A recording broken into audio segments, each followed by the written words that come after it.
Tak já vás tady všichni vítám. Dneska máme hosta, který žije v Austrálii, v městě Toowoomba, kde má svůj program na škole.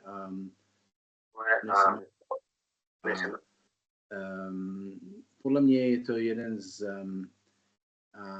velmi talentovaných trenérů, má velikánské úspěchy s mladými a s mladšími žáky a dorostem a myslím si, že určitě má co předat dalším trenérům.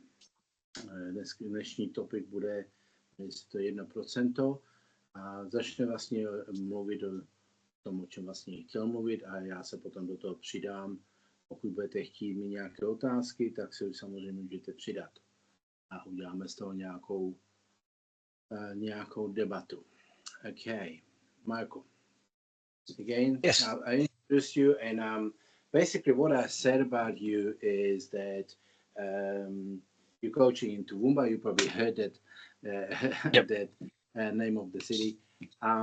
In my view, that you are very, very talented coach, which have a quite good name around with the young swimmers, and you having very good results over the time that I know you. So I'm sure that you have something to pass on to other coaches or swimmers or people that are interested in swimming. So today's topic, you suggest 1%. Now, in that 1%, I didn't really get exactly what you meant by that, but I'm sure you're going to explain. Yeah, so basically what I look at and what I keep reminding my swimmers of is the little tiny things that make up the whole race. So if they're executing their start, correctly, if they're executing their underwater work, their breakout into their turns, execution through their turns, out of their turns, again, underwater work, breakouts, and then making sure that they finish, very, very strongly. So all those little things add up to your 1%ers. And they're the things that I really hone in on when we're at training and that, so that they make sure, we make sure that we're getting those little things 100% correct every single time. So we'll work on, we'll break down different sets throughout the week, where I'll focus on one of those 1%ers that I'm really looking at. So it might be their first 15 meters. So making sure that their dives are nice and strong, their breakout speed and their breakout stroke is 100% correct. Obviously we do timing over that, and that's not just for freestyle, it's for like the butterflies, it's for the breaststrokers, it's for the backstrokers as well. So with your breaststrokers, it's making sure their breakouts, they're getting the best out of their breakouts, as well as the backstrokers, making sure they're nailing every single kick, or they know exactly how many kicks it's going to take before they have to do that breakout stroke to be right at the 15-meter mark. So that's what I classify as all my little 1%ers that I like to make sure that we work at through each and every session throughout the week, basically. Okay, so basically, it's based on skills, isn't it? I mean, you really want to make sure that all the swimmers have their everything down to 1%, everything ready for the race, beginning from there, getting on a block,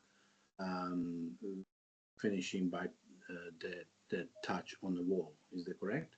Yeah, so everyone can be this, like the exact same on top of the water. Like everyone's speed on top of the water is pretty much the same when you're talking the 14, 15, 16-year-old boys and girls and so forth like that. So on top of the water, they're all pretty much the same.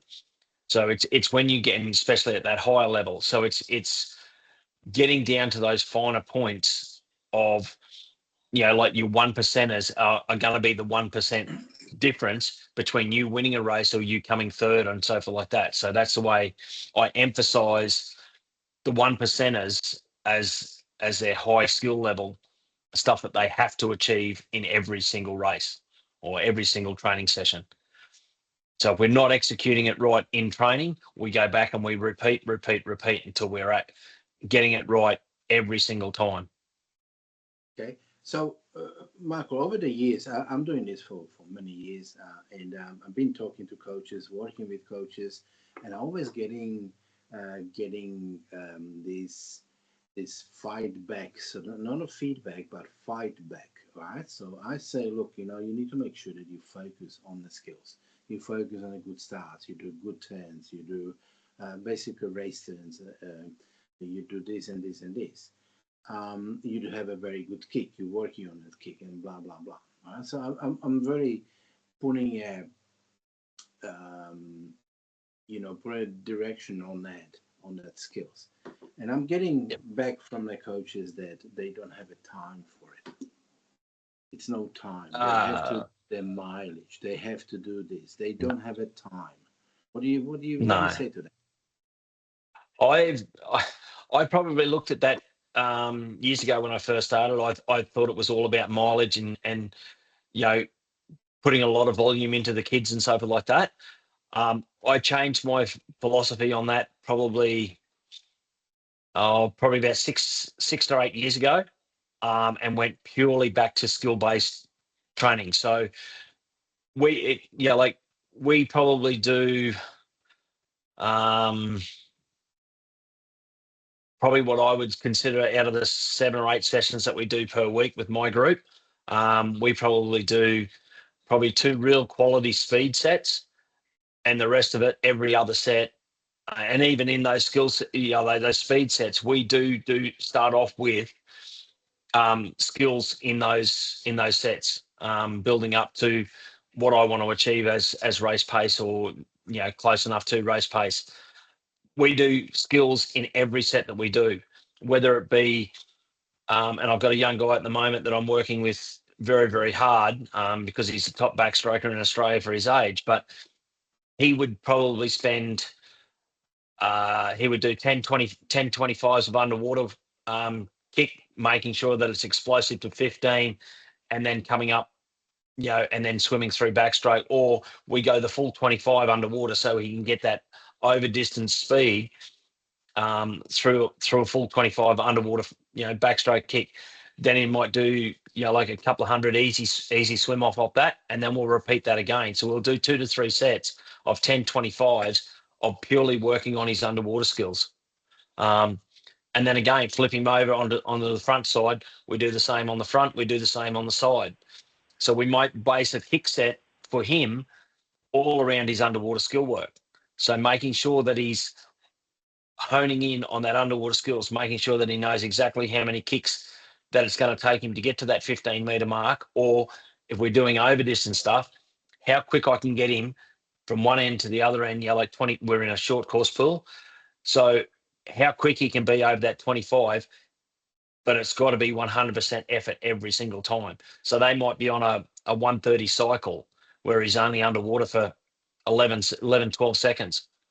So it's working the skill at speed, and I've seen so much benefit out of working the skills in training under load, to make sure that they're doing the skills when they're fatigued as well. Don't compromise on that. So if we're doing a really, really hard set and they start to get, a bit complacent or a bit lazy towards the back end of it, if they miss one, if they miss a turn where they're not coming out to, 10 meters, or they're breathing on the first stroke straight out of it when they're getting fatigued, that one's not counted. That's a repeat. They all hear about it. They all know. So it lifts the whole squad, that they've got to make sure that they're 100% on their skills every single time. Mm-hmm. Yeah, that's basically another thing where I'm getting a lot of hurdles, and that is where I mentioned, look, you need to really work with those kids. You need to work them under pressure. You need to make sure they do the hard work. They work 100%. and I'm getting a lot of I don't know how to say it, but basically the coaches go and they keep the kids in a cotton wool. They, as soon as the kid get a little bit tired, it's, oh, need to back off now, you know. So, No. and that's where the skills are compromised, you know. I believe Yeah. so very, very strongly, because they need to perform the skills under pressure. That's without any doubt. Yeah. A few years ago, we had a series here with American coaches. So we had a few American coaches, including Dave Salo and Mark Schubert. And we had Dave Salo, and he was basically talking about similar thing, very similar thing.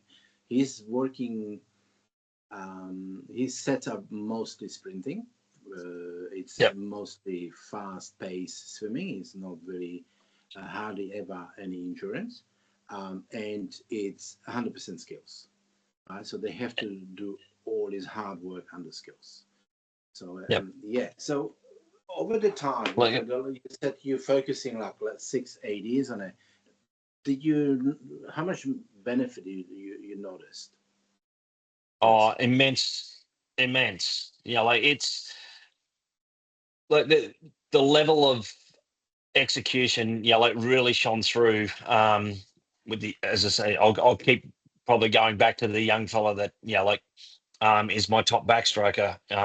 He's breaking all the Australian records at the moment. So um, he's his 100-meter at nationals was something absolutely absurd. You know, like he went out in a 27, back in a 28, 29, something like that. Or was out 28, back 29. But he was 15 meters off the start, you know, like right on 15 meters. He was 14 and a half meters out of his turn before he surfaced. And he was like, off his start, he was 3/4 of a body length in front of him by the time he got to the 15-meter mark. Out of his turn at the far end, he put another body length and a half on them out of the turn because of his skills. Now, they're all those boys were much of muchness on top of the water, but his execution of his skills is what definitely won him that race, because he was just so far in front of them off the start and then out of the turn at the 50. So yeah, like, and I've just had another boy a year older that's come across to me from another club, and he was basically a distance swimmer. He wanted to give away distance, you know, not swim distance work anymore. And he's come across to my program, which is more of 200 and under sprint program. We do push out to 400 with a couple of the girls and stuff like that, but predominantly it's all sprint work. He came across there, and the first thing that I noticed was his skill level wasn't there, because he was a distance swimmer. It, you know, like, you've got more time and stuff like that to build into a race, and you, I suppose, they don't believe that they need to work on their skills as much. Well, to me, they need to work on them more, because they're doing more turns, you know, and more underwater work out of every turn. So basically the first 8 weeks of him being over with me, all we focused on was his underwater work and on his skills and that, because he's a freestyler, butterflyer, and backstroke. Goes 51 and 2 backstroke, 51 and 2 freestyle, and 50 and 1 fly. So his skills weren't there. So we had to improve his skills to make him faster. And now he's reaping the rewards of that, you know, 8 months down the track, where he's PBing. He's been selected on a couple of camps that he's never been on before in his life. He's medalled at state champs during the year. He's medalled at short course champs during the year, which he's never done before. So he's reaping the rewards of doing the hard yards when he first came over to me for the first 8 weeks of getting his skills right. So what age are we talking about here? He's a 16-year-old boy. 16. Yeah. 16. Yeah. Yeah. And he came over, and it was funny because whether it was a little bit of determination from him and myself as well, but the previous coach that he had said that I don't think you'll get your results that you want over there, and he's basically proved everyone wrong, because he's come out and he's gone PBs in everything this year, and he's reaping the rewards. I haven't changed anything with his stroke as yet, but I've just focused in on his skill level. He's improved his skill level immensely, and he's reaping the rewards already. Yeah. And he's probably doing less work than what he was when he was swimming distance work. He's just doing shorter work at a higher intensity. Yeah. You got a 100% support from me, and I would say most of the coaches, because that skill level must be out there. I mean, if you're watching any international swimming, the skills winning the races. I mean, a lot Definitely. of the they can swim the distance. Yep. On top of the water, they may have even the same speed, or racing against faster people, but they can kill there. You can see it on McEwen, for example. Kylie, she's because of her skill level, she's always out there. And Molly O'Callaghan's another one. Like Molly's underwater work is just absolutely insane. And that's what you've got to do, is you've got to be able to execute your skills well. And anyone can do it, like in warm-ups and do it while they're doing like slow swimming. But it's when they're put under pressure, when they're at race pace or near to race pace, it's a matter of executing the skills then and getting it right then. Absolutely. And then that way they're a lot more confident going into races, knowing that they can actually execute their skills, which is going to give them that added advantage in a race. Yeah. Michael, as we continue, I just gonna let everyone know they can start asking questions as we're talking. Yep. Just give me 1 second. So jak máme konverzaci s Michalem, klidně můžete začít se ptát otázky, jestli chcete něco vědět, napište, podíváme se a můžeme to trošku rozvést. Okay, so now we got state championships coming up, so that will be again something to look for, to watch. A lot of times the Japanese come in, and that is something to always to watch their skills. Definitely. They're a little bit different league, aren't they? I mean, Australians do have a great skills, but the young Japanese, they're coming at, that's a totally different league. That's looking forward. Like we spoke to a couple of the last year at States, actually, because we spoke to a couple of the Japanese coaches and that, and like a lot of their kids are doing, they're not doing that much more work than what we do here in Australia. Like they're doing 7 or 8 sessions, but their focus is on the skills, and that's where I sort of went, well, I'm getting it right. At least I'm doing what they're doing. So, and when you saw them in the water last year at our state champs, it was phenomenal. So it will be again this year. Every year I remember when I was in New Zealand, I was getting kids from Korea a lot, because a lot of Koreans were moving into New Zealand, and I was getting some kids. They were absolutely astonishing with their skills. I couldn't believe it. Little 10-year-olds could do, But anyway, that's great. So, what is your strategy on that? I mean, of course, it's you coordinated into a training, but you were saying that you got 2 sessions sprinting, and then rest of the sessions are based on skills. But if that's okay, would you tell us how you do that? Because a lot of the coaches, they struggle to incorporate the skill work into their session.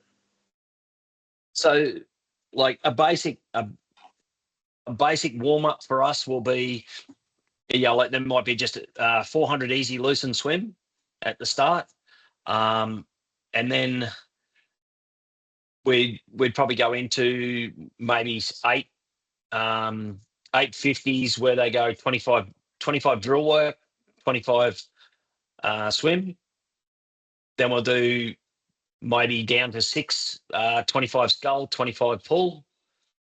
And then we might drop into like those 10 25s of just doing underwater work. So incorporating my kick work, but making them do underwater work, or the breaststrokers will do breakouts, making sure they're getting the most out of their breakouts. So we incorporate it into as part of the warm up, and then we'll go into our main a build set where we're starting to build speed for the main set, and then at the back end of our main set, we'll do more skills while they're under fatigue. So we might go and do another 10 sets of those 10 sets of 25s, or we'll do a block of 8 25 starts where we want it explosive to 15, and they've got to be within half a second or a second of their, well, half a second normally, especially for the top boys, of what their race first 15 splits are.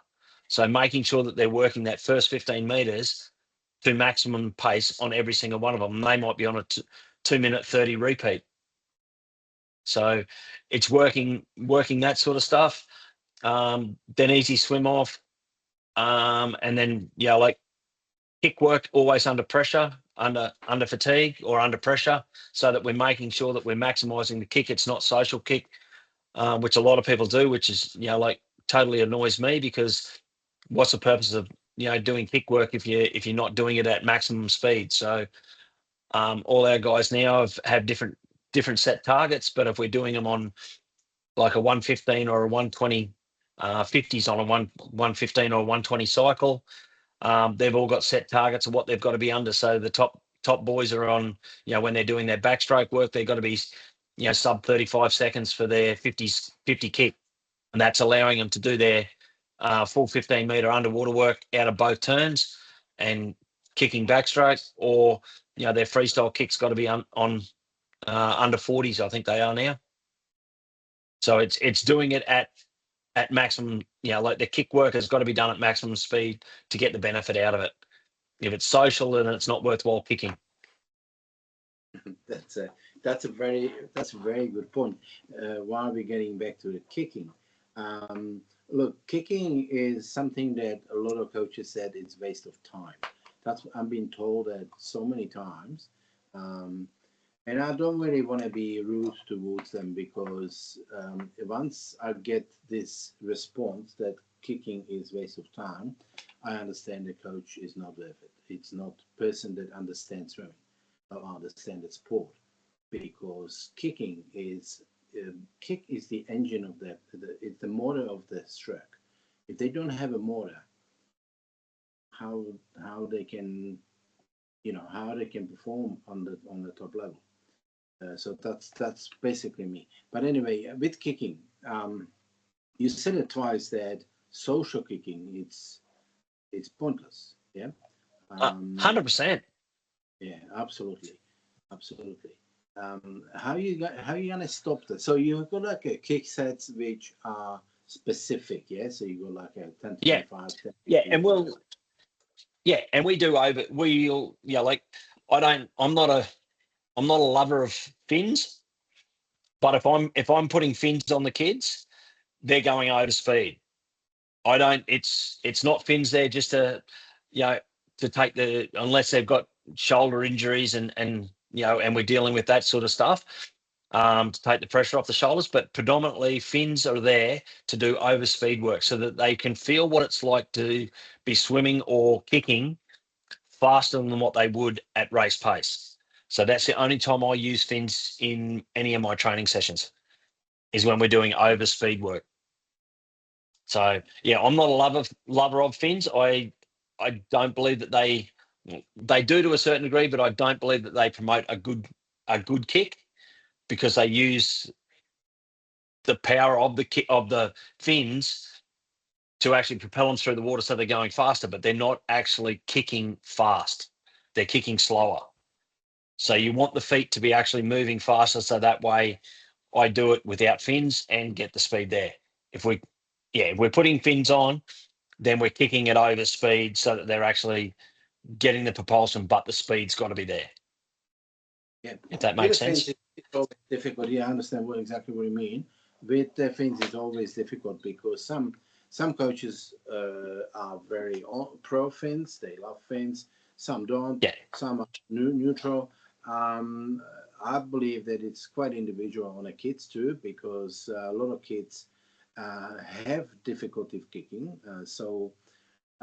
In past, I got kids that came from different clubs. So I moved in a club where kids swimmers couldn't kick properly.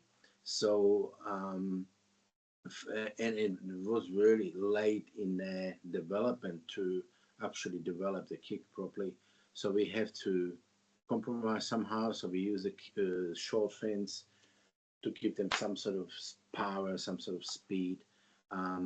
But yeah, really difficult to argue on a fence, because, like I said, everyone's different. With pedals, what do you think about pedals? Paddles, I've never, I've used them on kids 14 and above. Anyone under the age of 14, I don't believe should be using paddles. I think that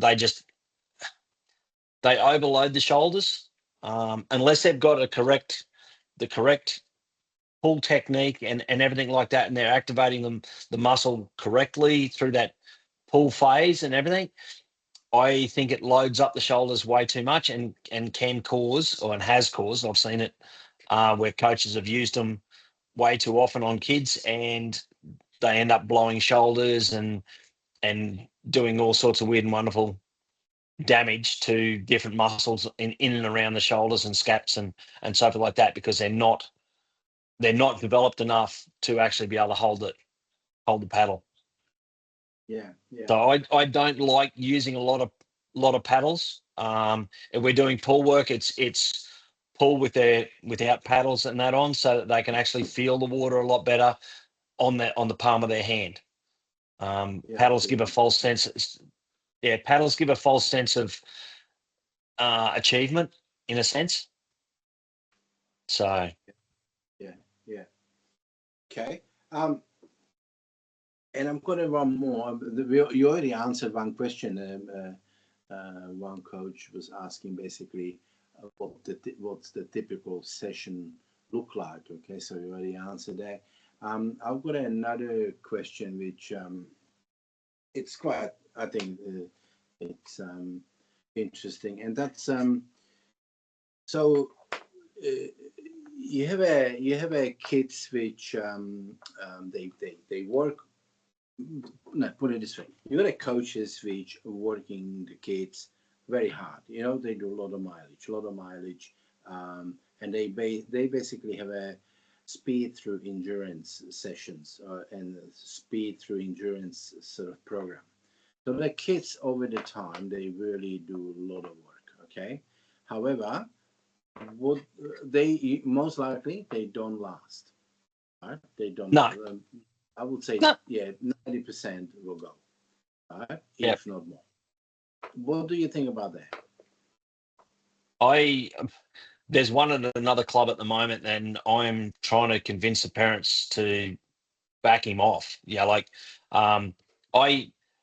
My philosophy on it, and it's come from, and I totally agree with it. It's come from higher coaches than me, like Olympic coaches, Bowley and so forth like that. Their age is the amount of sets that they should be doing per fortnight. So if they're a 15-year-old kid, 15 sets per fortnight. So 8 one week, 7 the next week. That's if they can achieve that. Until they get to that age of 16, 17, then they can handle those 8 sets per week. When they're 14 sessions over 2 weeks. And that may be even for my 14-year-olds back, and that's including a gym set. So if they're doing a gym set or they're doing 2 gym sets, those 2 gym sets are included in that 14. So they're only in the water for 12 sets, and then they've got 2 gym sets. So if they're doing 2 gym sets per week, so that's 4, for the fortnight. So they're only doing 10 swim sets over that fortnight, so 5 sessions a week. I think it just becomes too much overload on especially younger kids, making them do, and especially with 10-year-olds and so forth like that. If you've got a really, really good 10-year-old, and you see most coaches just want to keep pushing them in the water, flog. It doesn't work out in the end because they're gone out of the sport by the time they're 14 years of age because they're absolutely sick of it. So, like the young guy that I've got, I've had him since he was 4 years of age. He's been mine all the way through. So I taught him learn to swim at the age of 4, and at about 7 years of age, 6, 7 years of age, we had to really slow him down and focus in on the skills and the technique and so forth like that in his stroke because he just wanted to go.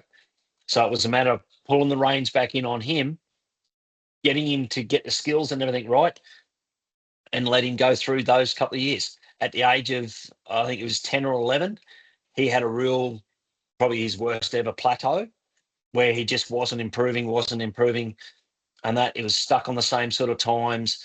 Didn't matter what sort of work we did. So we just went, right, let's forget about any aerobic, or just stayed with aerobic swimming, no speed work whatsoever. And we just went back into purely skill-based.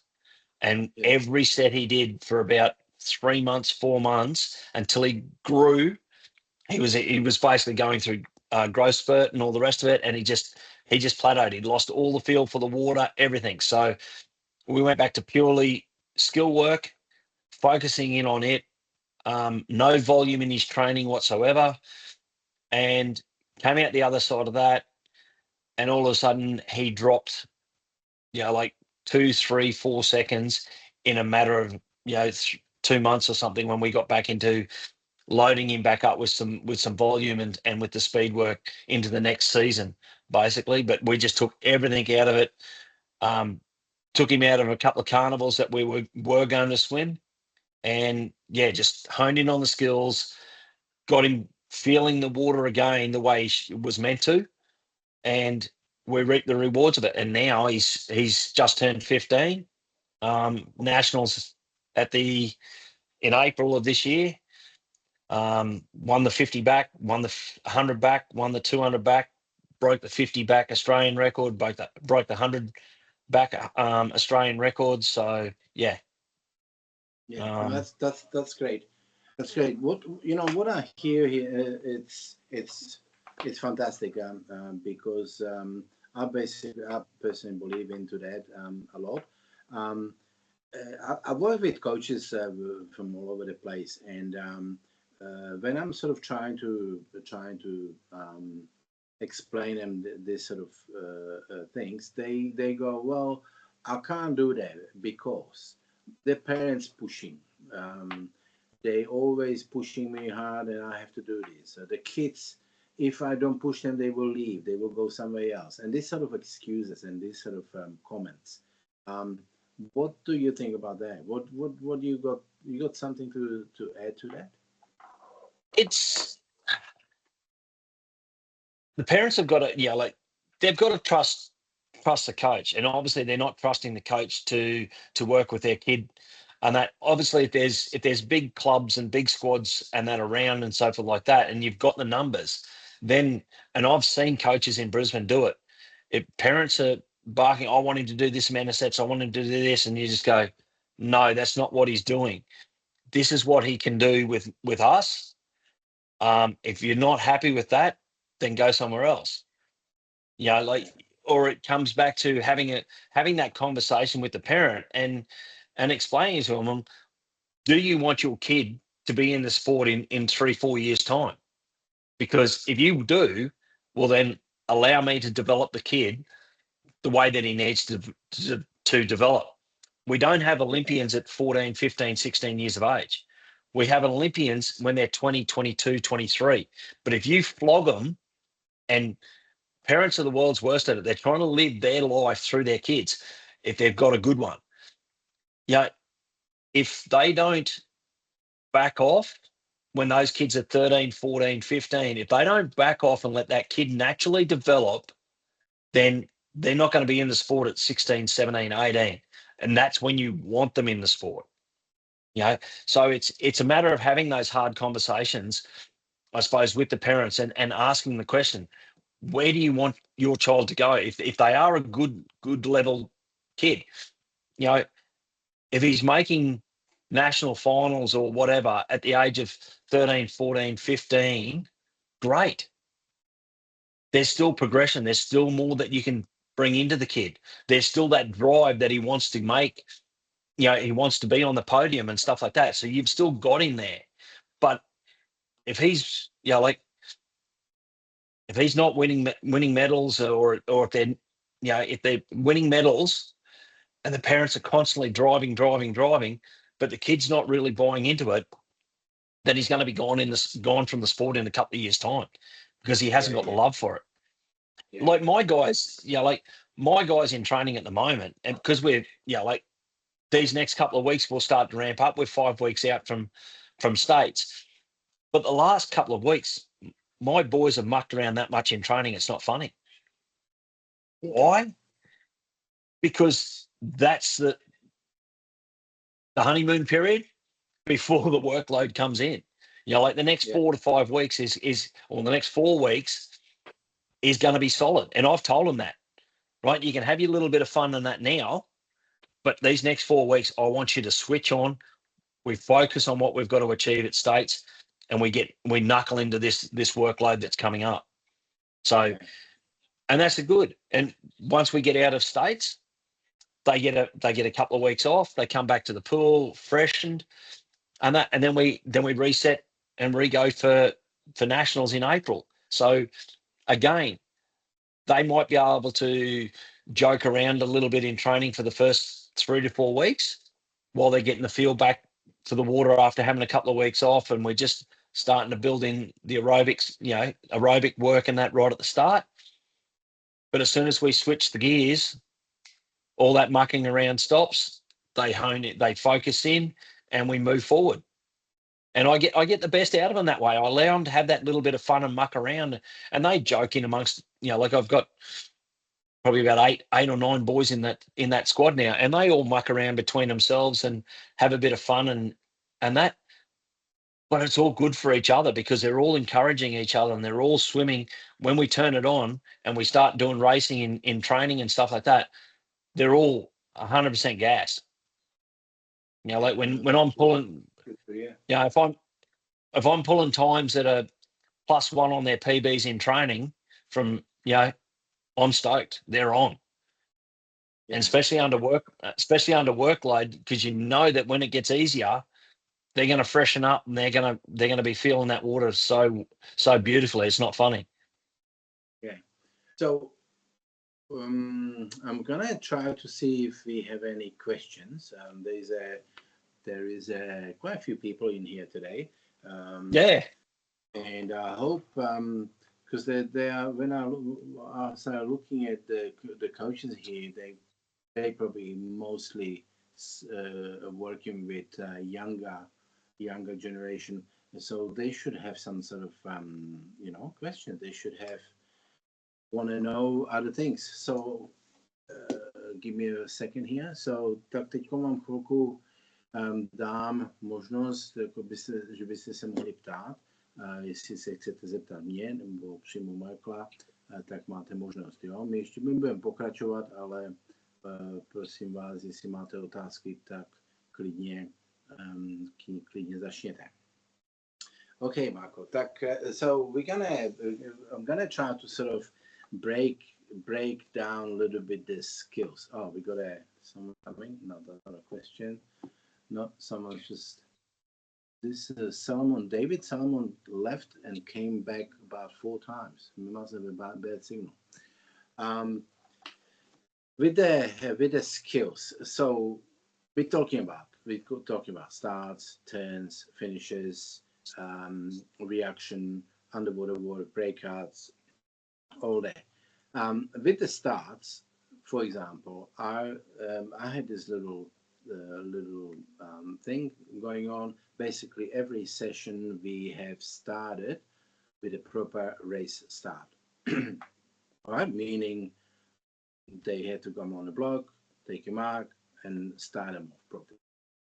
All right? Yep. So over the week, they had 8 race starts, right? Yep. Without me stopping the session and focus on starts. Right? I found that very, very useful, because over the season, those kids actually become very quick on the start. Yep. So that was one sort of thing that I did. You got something that, like a little trick in your sleeve? Not really in regard to that. Like a couple of the sets that we have done require, they're quite testing, where we'll get up on the blocks and we'll go a 25 max with a like a 75 swim off. Then we'll go a 50 max, maybe 100 swim off, 75 max, and then we just slowly build it up. So each time they're diving, but it's within the main set that we do. So they're getting that dive practice there, and executing it. Like bit by bit, they're executing it under fatigue as well, so that we're making sure that they're still getting there's the skill there to push out to that 15, and that's a requirement, is you've got to push out to or dive. Your start has got to be like a proper start. It's got to be that maxed effort out to that 15, and then go from there. So there's a couple of different sets that I've done that incorporate that, and the guys like it. So we utilize it probably once a month. We flick that same set back in, because the boys all like it. So yeah. Okay. I've got a little question here. Just that. I always have questions, but this is quite different. So there's a number of different starts. Yeah. There's quite a few. Are you one of those coaches which said, okay, we're going to be doing this style, there's no other way, or you let the kids to develop their own start with, say, for example, they have points of the start which they have to achieve, but they have their own way to do it? Yeah. Solomon again came back. Yeah, some of them, they've got to find their own feel. Some don't have the flexibility of others, that they can't get that their back down nice and flat. They can't get their hips sort of forward. They can't hold their balance properly to get their shoulders forward over the block. Like I like to see their shoulders forward over the block, so that they've got minimal weight. Basically, they're loaded up through their front leg. They're minimal weight on their back leg, so they're basically balancing on that front leg, so to speak. But then when they're into their set or take your mark position, they're loaded up through the front of their arms. They're pushing back on that back leg, and then it's all explosion from there. I don't like kids that get onto a block and then crouch down, and this is with the younger ones. That to me just tells me that they're tired. They don't want to be there. They're not ready to race. Stand up proud, and that when the official says take your mark, when the starter says take your mark, that's when you go down, or you can be half down. That's when you go down, load up, and get ready to race. So it's just a couple of little things like that. Try and get their back leg on the kickers. For the younger ones, try and get it so that you've got a 90-degree angle on their back leg. That way they're getting the most, like a lot of kids like to put the kickers way back and all the rest of it. They're not getting the power through that back leg like they should be. So I like to see a 90-degree angle on that back leg so that they're actually getting explosive power from that back leg. They're probably the main things that I look at. Yeah, I mean, in a start there are points, yeah, like body position, head position, and blah blah blah. But a lot of some of the kids like to sort of lean back before start. Some kids want to use their arms going forward like a butterfly motion. Some their arms going forward from their block forward. Some going straight down, straight out, or up and down. So this is different. This is where the kid's getting a little bit different, I believe. Are you encouraging there, or you said, look, you must follow this protocol? I don't like the arms coming back. I like them, and we do it with med balls or water polo balls, where they basically get, and that's part of the skills, the drills, stuff that we do when we do dive activation and dive work, is they stand on a block, but instead of actually grabbing the block, they grab a ball. So basically from the ball, they've got to throw it as they leave the block. They've got to throw it forward, out to someone, 5-8 meters out in the water. They've got to throw it out to them. So that way it's teaching them to throw their hands straight out off the block. That's the way I like to see them go. Okay, good. Head positions. I've got a question here from someone. Basically, it says that as you're talking about it, the skills need to be done under pressure and under workload. How does it change when you start when you go in a taper and a rest period?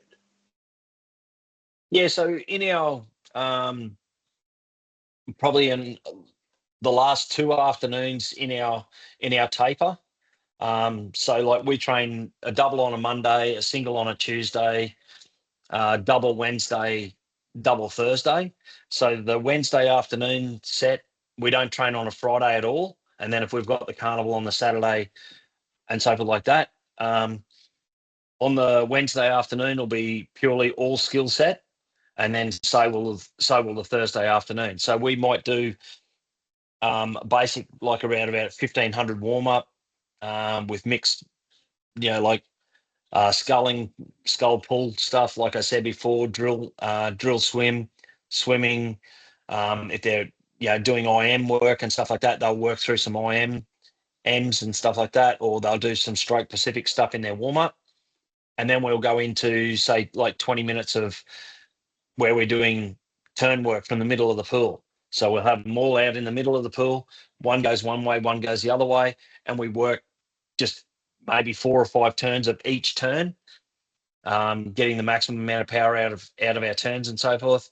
We'll do some dives, and that's those sessions tend to be about an hour and a half long, but probably I would say a good 45 to 50 minutes of it is all purely on skills. We may, like for the guys that are doing backstroke and stuff like that, we may get them in and doing some vertical kick, where they go 30 seconds on, 30 seconds off with vertical kick.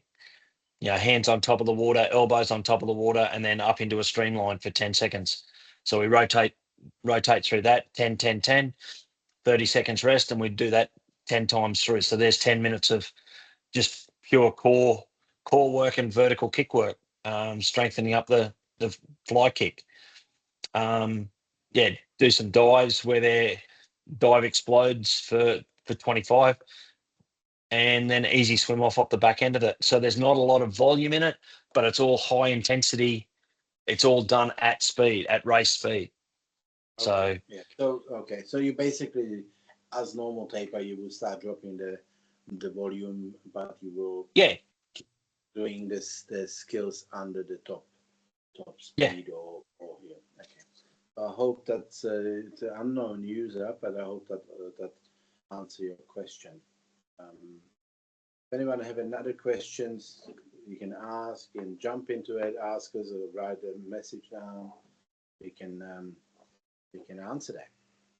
With a tapering, that's another huge sort of topic. I mean, that topic it is very very big. What what ages of kids should be tapering? So, from my perspective, and over the years, what I've done my work, I never taper any kids under 14. So those kids came into a race basically from full load. Yes. And that usually worked very well. The 14-year-olds were very specific because they can't really develop or underdevelop at the time. But 15, 16, they start sort of learning how to taper properly. What's your view on that? I don't. Yeah, like my obviously the 14-year-old that I've got. Oh well, he's 14, 15 now. But like the boys, I tend to just take the volume out of their work. I still keep very very high intensity the week leading in. Obviously dropping massive amount of volume out of their training, as I said just before. Last couple of days, so that they're not fully swimming lots of Ks, but it's short, sharp, high intensity work. The girls only need, like I've working with 14 to 18-year-old girls. A lot of the girls probably only 2 to 3 days out is we take the volume out of them. So they'll do the week leading into a major carnival or into our bigger carnivals and that. The girls will be doing a totally different program to what the boys are doing. So they might be still working 200 back end speed work, 100 back end speed work on the Monday, Tuesday, and even up to as far as when we sort of switch over onto that skill-based stuff on the Wednesday afternoon. They may do a small set of like 100 back end speed work so that it's not too much volume, and then go into the skill set with the boys and that at the back end of it. And then obviously they'll all do skill work on the Thursday in race preparation. Yeah. For the weekend. Another question here from Alishka. Yeah.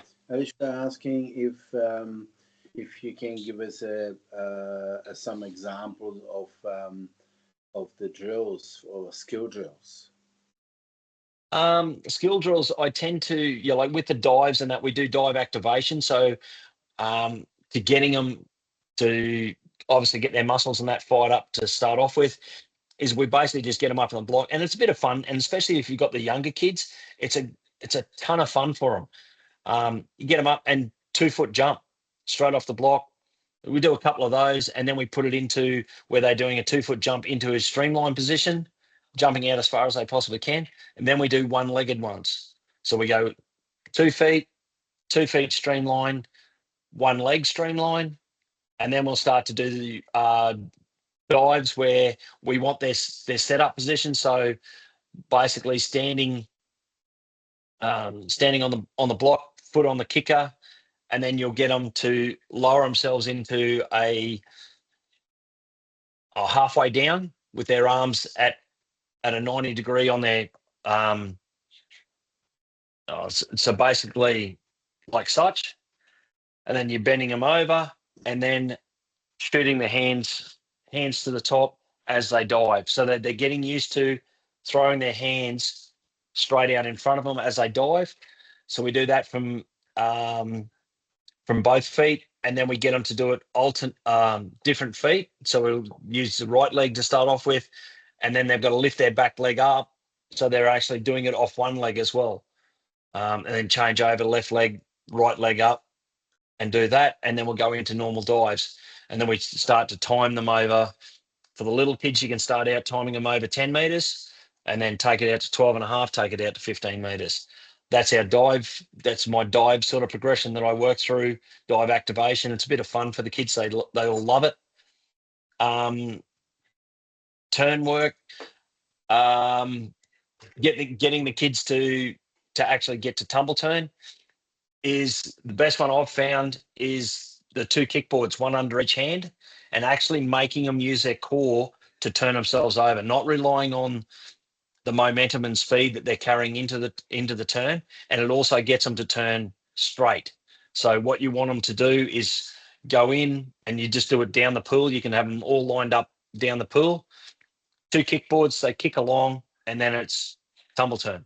Drop their heads, and they do a tumble turn. So we do skill work like that. And then when you remove the kickboards out, they go into a wall with their hands out in front, they turn, and then they push off on their back coming out.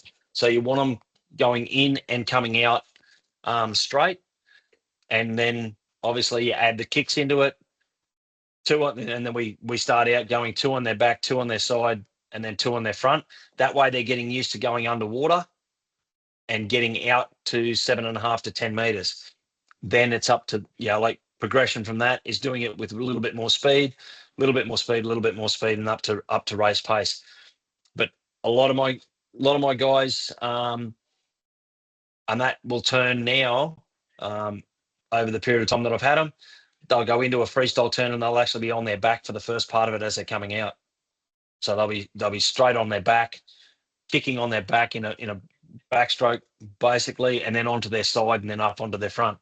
So as I said earlier, when we do our kick work, we do it on our front, on our side, on our back, so that they get used to that, so that when they're coming out of their turns, they've got the power through their kick through every phase of it. So whether they're on their front, side, back, whichever way it is. Is that what you were after? Yeah, I would say that would be it. Yeah, that's covered quite a few. Also, if you be in Czech, when I have my camp, the CI camp, we can come in. We got 2 days. Whole 2 days will be only skill drills. So I think you may like it. There's another question. Yeah. And what do your swimmers focus on? Can they manage also 400, 800, 1500 since they train little of volume? I don't have 8 and 1500 swimmers.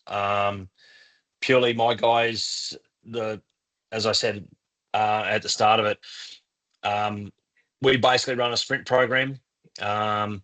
We only have a couple of kids that go out to 400s, and they'll probably do 2 sessions, maybe 3 sessions that are slightly different to the rest of them, where they'll just do a little bit more volume work, and then like sometimes we'll like to put volume into everyone.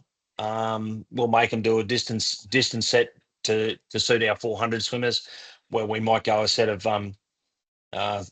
3 sets of 4 400s descending, or we might do a set of 4 400s broken, where they'll be going 4 100s, 2 100s and a 200, 100, 200, 100, 2 200s, and then a 400 or something like that. It might be six 400s, and we might do that a couple of times over. The sprinters, the real sprinters, absolutely hate those sort of sets. But then again, the 400 guys, they don't like some of the real hard sprint sets that we do either. So it's a trade off for both of them. So they get to feel what it's like to do the distance work, and the distance guys get to feel what it's like to do the sprinters sort of workload. So yeah. Yeah, good. Eliška, I can recommend you one little set which I did with swimmers over 400 meters to develop their skills, and that was basically our aim was to do 30 100s on a certain time. It depends on the age and depends on their ability, but that was the aim. And you started with say 4 100s, and they had to do perfect skills. So underwater work, breakout, turn, underwater work, breakout. If they do 2 perfect and third one they mess up, they stop. The next day they start again. And we just keep going like that till we end our goal. It worked very well. So something to think about. Yeah, it's very similar to a set that another coach gave me years ago, and I've used it. It's a test. It's basically a test set. It's a 7 100s, and you can do it with any stroke. 7 100s at PB plus 7. So you might start it out on, so they can achieve it. So they've got that satisfaction of achievement. So you might start it out on a 3-minute cycle. Okay, they achieve it on a 3-minute cycle. Well, then you bring it down to 250. Then you bring it down to 245, down to 240, down to 230, and you keep bringing it down to the point where they technically fail, but it's not a failure. It just means that they haven't executed it correctly, or they haven't executed one 100 where they're at that pace, and then you then they stop. They just swim out. And then you repeat it. You'll try it again in a week's time or another couple of weeks' time later on. It's just it's a simple little test set that I probably use once every 2 months, once every 8 to 10 weeks, give or take. Yeah, it's like tests are important, and that's another topic. Test. Oh yeah. I have to, don't get me to start on that test, because yeah, I've got some pretty horrid test sets.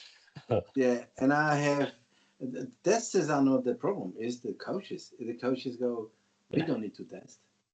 We don't test. Why should we test? Instead of thinking like, okay, this is very important because I'm testing something that I'm working on. I'm testing if I'm doing it right, if I need to improve it, blah blah blah. Now I'm getting this. We don't have to test. Anyway, Marco, look, I'm just gonna see if anybody else have any questions. But in the meantime, I'm very glad that you had the time to come on and have a little chat with us. And I'm absolutely positive that the coaches that are here got something out of it, because this is very important. A lot of coaches, they just sit and don't have exposure. They don't have that, or they don't know where to go for information and things like that. And I think hearing it from other coaches only helps them out, Yeah, so, definitely. I mean, I'm happy to I'm happy to throw my email address up on the chat mail if anyone wants like to contact and talk more about it and stuff like that. I'm happy to share. Yeah, if you happy to do that, check it in. People will get the info. If they want to contact you, they will. If they're not, they don't. Now, anyone else? I'm gonna speak Czech now. Jestli máte ještě někdo nějaké otázky, my už budeme končit pomalu. Jestli máte nějakou otázku, tak se zeptejte. Máme tady něco. E-mail. OK, Michael tady dal e-mail. Jestli chcete se ho zeptat osobně, je to na vás. Okay. Well, no worries. Anyone having more questions? Michael, I did record it. I will stop it now. That's okay. Recording. Yep.